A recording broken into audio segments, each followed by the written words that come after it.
बिस्मिल्लाहिर्रहमानिर्रहीम। अस्सलामु अलैकुम वरहमतुल्लाहि वबरकातुहू। Dear students, hope you are good and safe at your homes. Welcome to this online computer class.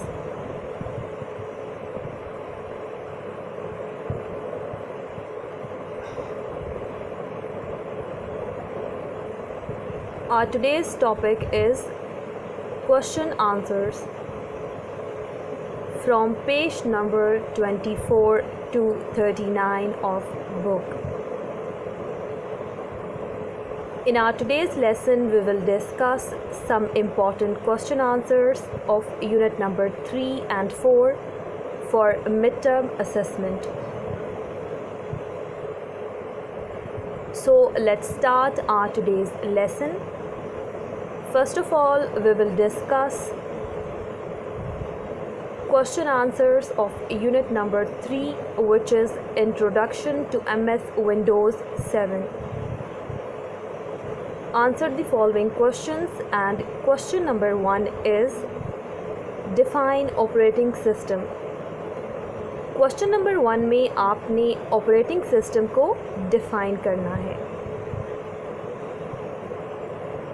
And the answer is an operating system is a software that controls all the activities of the computer system. एक operating system जो है वो एक software होता है जो कि आपके कंप्यूटर की तमाम एक्टिविटीज़ यानी तमाम सरगर्मियों को कंट्रोल करता है। ऑपरेटिंग सिस्टम एक ऐसा सॉफ्टवेयर है जो कि आपके कंप्यूटर में होने वाले तमाम कामों को यानी तमाम एक्टिविटीज़ को कंट्रोल करता है।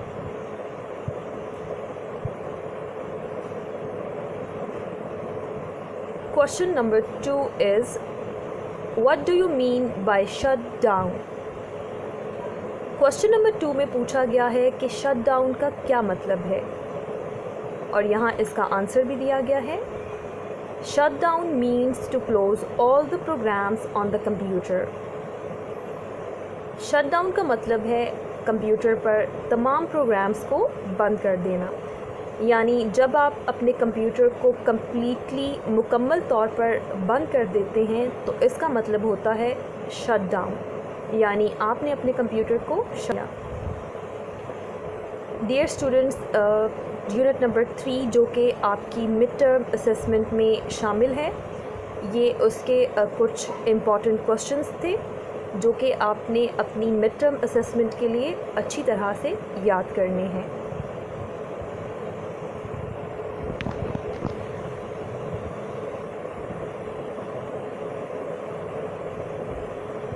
And now we are going to discuss question answers of unit number 4, which is MS Paint Start and Close. And question number 1 is write the steps to start a Paint program. Question number 1 में आपसे पूछा गया है कि MS Paint को start करने के क्या स्टेप्स हैं, यानी आपने MS Paint को स्टार्ट करने के जो स्टेप्स हैं वो लिखने हैं। And the answer is to start MS Paint follow the given steps. MS Paint program को स्टार्ट करने के लिए आपको दिए गए स्टेप्स को फॉलो करना होगा। तो यहाँ इसके स्टेप्स भी दिए गए हैं। Step number 1 is click on start button. सबसे पहले आपने स्टेप नंबर 1 में स्टार्ट बटन पे क्लिक करना है। Step number 2 is click all programs. Step number 2 में आपने ऑल प्रोग्राम्स पे क्लिक करना है। Step number 3 is click on accessories. Step number 3 में आपने एसेसरीज़ पे क्लिक करना है। And step number 4 is choose paint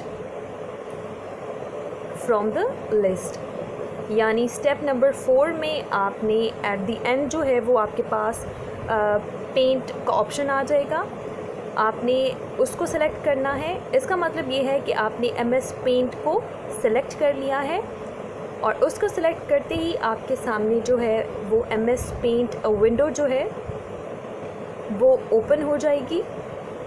और आपको मालूम है कि MS पेंट जो है उसको ड्राइंग के लिए इस्तेमाल किया जाता है और इसके बाद आप MS पेंट में ड्राइंग बना सकते हैं। Question number 2 is which group is used to use various styles of figures। Question number 2 में आपसे पूछा गया है कि वो कौन सा ऐसा ग्रुप है जिसमें आपको आपके इस्तेमाल के मुताबिक फिगर्स के यानी शेप्स के डिफरेंट स्टाइल्स मिल जाते हैं।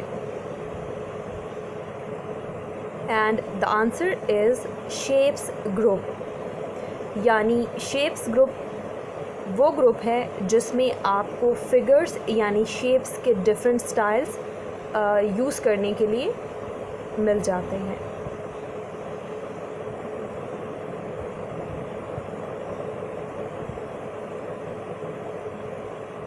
Question number 3 is define the following. Question number 3 में आपसे कहा गया है कि दिए गए जो आपके पास टर्म्स हैं इनको आपने डिफ़ाइन करना है और इसमें नंबर 1 है स्क्रॉल बार, नंबर 2 है वर्किंग एरिया, नंबर 3 है टाइटल बार, नंबर 4 पे है टूल्स ग्रुप, नंबर 5 पे है कलर्स ग्रुप और नंबर 6 पे है मेन्यू बार। यानी इन दी गई जो टर्म्स हैं इनको आपने डिफ़ाइन करना है और हर एक टर्म को आपने अलग अलग डिफ़ाइन करना होगा। यानी स्क्रॉल बार को जब आप डिफ़ाइन करेंगे तो अलग से उसको डिफ़ाइन करेंगे, वर्किंग एरिया को जब आप डिफ़ाइन करेंगे तो आप अलग से इसकी डेफिनेशन लिखेंगे, टाइटल बार को जब आप डिफ़ाइन करेंगे तो टाइटल बार की जो डेफिनेशन है वो आप अलग से लिखेंगे। इसी तरह से टूल्स ग्रुप की डेफिनेशन भी सेपरेट आप लिखेंगे, कलर्स ग्रुप की डेफिनेशन भी आप अलग से लिखेंगे और मेन्यू बार की जो डेफिनेशन है वो भी अलग से लिखनी होगी। So let's start. And number 1 is scroll बार। यहाँ स्क्रॉल बार को डिफ़ाइन करके दिया गया है आपके सामने। Scroll bar is used to view the work area which is not displayed. Scroll bar जो है वो आपको स्क्रीन पे जो वर्क एरिया है वो दिखाता है और वो कौन सा वर्क एरिया दिखाता है जो कि आपको डिस्प्ले नहीं हो रहा होता, उसको स्क्रॉल बार की मदद से आप व्यू कर सकते हैं, देख सकते हैं। Number 2 is working area. Number 2 पे है working area. Working area is the drawing area. यानी MS पेंट की स्क्रीन पे जो खाली वाइट पेज होता है उसे वर्किंग एरिया कहा जाता है और इसे वर्किंग एरिया के अलावा ड्राइंग एरिया भी कहा जाता है क्योंकि आप जो अपनी ड्राइंग बनाते हैं वो बेसिकली उसी ब्लैंक पेज पे बनाते हैं। नंबर 3 पे है title bar. Title bar displays the name of the current program. Title bar जो है वो आपके करंट प्रोग्राम का नाम जो है वो डिस्प्ले करती है। यानी जो प्रोग्राम आप यूज़ कर रहे होते हैं उस प्रोग्राम का नाम जो है वो टाइटल बार पे डिस्प्ले हो रहा होता है, चल रहा होता है। और टाइटल बार जो है वो आपकी स्क्रीन जो है MS पेंट की विंडो जो है उसके बिल्कुल टॉप पे एक बार होती है और उसी टॉप वाली बार को जो है वो टाइटल बार कहा जाता है और इसी बार पे जो करंट आपका प्रोग्राम यूज़ हो रहा होता है उसका नाम भी डिस्प्ले हो रहा होता है। Number 4 is tools group. Number 4 पे है tools group. Tools group consist of different tools which you can use in drawing. Tools group एक ऐसा ग्रुप है जिसमें मुख्तलिफ़ किस्म के टूल्स मौजूद होते हैं और इन टूल्स को आप अपनी ड्राइंग में इस्तेमाल कर सकते हैं। एंड नंबर 5 पे है colours group. Colours group consist of various colours. जैसा कि नाम से ही ज़ाहिर हो रहा है कि इस ग्रुप में कलर्स होंगे, तो ये एक ऐसा ग्रुप है जिसमें मुख्तलिफ़ किस्म के कलर्स मौजूद होते हैं। नंबर 6 पे है menu bar. Menu bar consists of paint button, home tab and view tab. Menu bar जो है वो एक ऐसी बार है जो कि पेंट बटन, होम टैब और व्यू टैब पर मुश्तमिल होती है। यानी इस बार पर पेंट बटन होता है, होम टैब होता है और व्यू टैब होता है।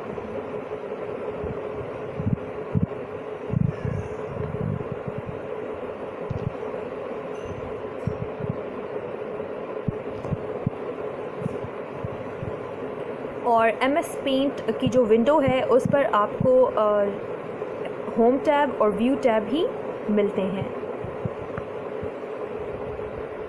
Question number 4 is name the components of the paint window. Question number 4 में आपसे कहा गया है कि MS पेंट विंडो जो है उसके कंपोनेंट्स यानी उसके पार्ट्स के नाम आपने लिखने हैं। And the answer is the paint window consists of the following components. MS Paint की जो विंडो है वो मुदर्जा ज़ैर कंपोनेंट्स यानी पार्ट्स पर मुश्तमिल होती है। और पहला जो पार्ट है वो है title bar. MS paint window का जो पहला पार्ट है, पहला कंपोनेंट है वो है टाइटल बार। नंबर 2 पे जो है वो है रिबन। नंबर 3 पे जो है वो है टूल्स ग्रुप। नंबर 4 पे है ब्रशेस ग्रुप। नंबर 5 पे है शेप्स ग्रुप। नंबर 6 पे है ड्राइंग बोर्ड और नंबर 7 पे है स्क्रॉल बार। ड्राइंग बोर्ड जो है उसे वर्किंग एरिया भी कहा जाता है या ड्राइंग एरिया भी, जहाँ पे आप अपनी ड्राइंग बनाते हैं।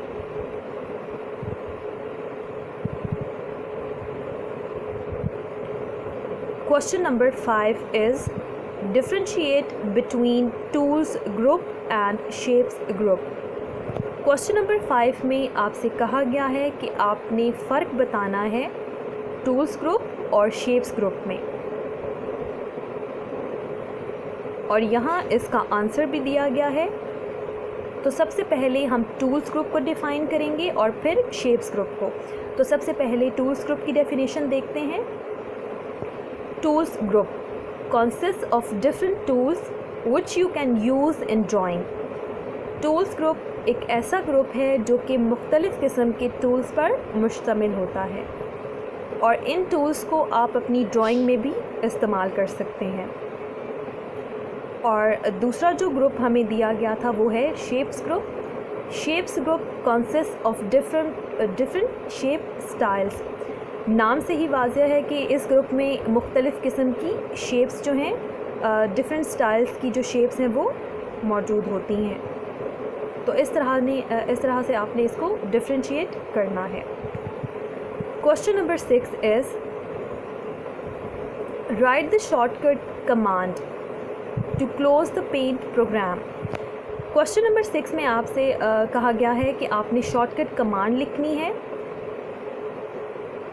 MS पेंट को क्लोज़ करने के लिए, यानी MS पेंट को बंद करने के लिए आपने कीबोर्ड से शॉर्टकट कमांड जो है वो टाइप करनी है।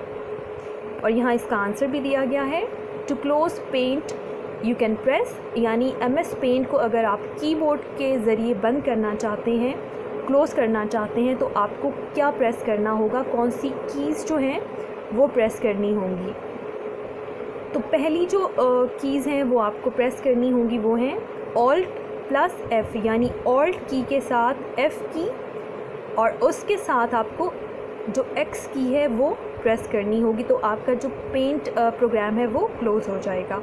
और नंबर जो कीज़ हैं वो आपने प्रेस करनी होंगी Alt के साथ, यानी Alt+F4, यानी Alt की के साथ F4, तो आपका पेंट प्रोग्राम क्लोज़ हो जाएगा।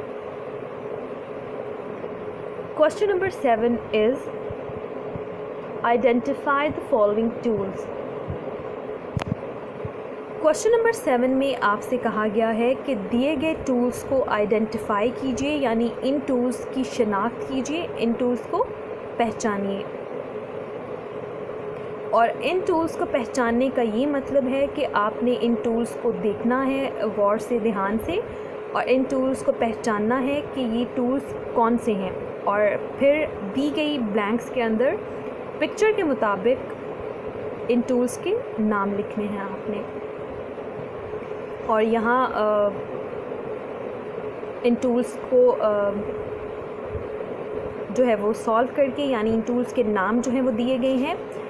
नंबर 1 पे जो टूल है वो है पेंसिल टूल, नंबर 2 पे जो है वो है इरेज़र टूल, नंबर 3 पे जो है ए जो लिखा हुआ है वो है टेक्स्ट टूल, नंबर 4 पे एक ग्लास सा बना हुआ है हैंडल के साथ, ये है मैग्नीफाई टूल जो चीज़ों को बड़ा करके दिखाता है, और नंबर 5 पे लास्ट जो टूल है वो है एक बकेट से बनी हुई है जिसमें से कलर जो है वो गिर रहा है, और ये जो टूल है ये है फिल विद कलर टूल।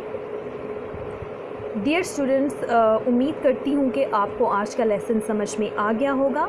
आज के लेसन में हमने मिड टर्म असेसमेंट में शामिल यूनिट नंबर 3 और 4 के इम्पॉर्टेंट क्वेश्चन आंसर को डिस्कस किया है। आपने यूनिट नंबर 3 और 4 के इन इम्पॉर्टेंट क्वेश्चन आंसर्स को अपनी मिड टर्म असेसमेंट के लिए अच्छी तरह से याद करना है।